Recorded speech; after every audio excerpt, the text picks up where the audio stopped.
Deus diz que você quer aniversário, menina? Eu quero um celular novo, que aqui já tá velho. Olá? Eu quero outro celular, que aqui já tá uma merda.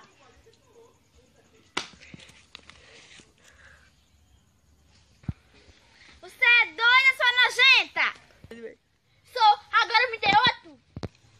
Você vai ver o pau que você vai levar, seu rapacoco. Vou, eu canso. Essa miséria, não cobra nenhum celular pra mim. Aí cobra pra tudo, desgraça preta. Bora. Ah, é, seu rapacoco, eu vou pegar o cabo de vassoura. Eita merda! Meu Deus, ela é doida, o comprido. Vai, corre, corre, corre, corre. Corre não, filho de uma égua.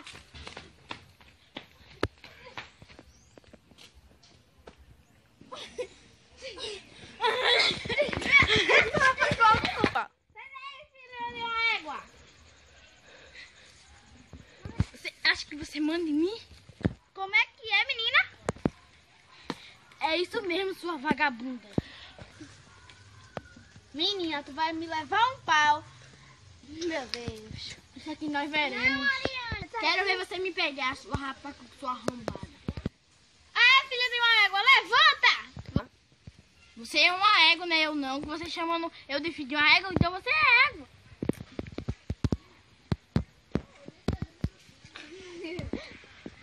Eu vou ligar pro seu pai. Ligue, sua arrombada. Tá bom, eu vou ligar.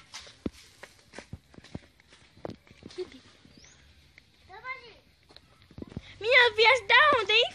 Viesse da maré, foi? Foi da onde? Foi. Ah, foi, viesse da maré. O que está tudo aí com esses pés podres? Vira, vira. Menina, viesse da maré, foi? Olha lá, que pé podre. Oxi.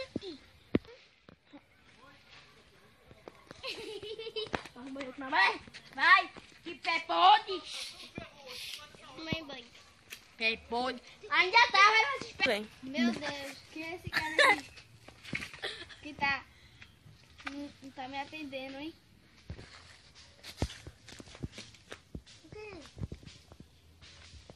Assim?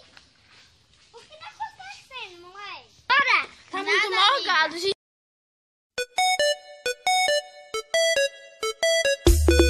Aqui nesse baile só curto a roxadeira. Vem novinha, a rocha vai.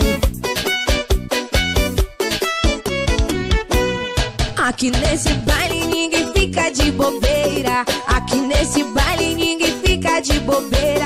É todo mundo louco curtindo a roxadeira.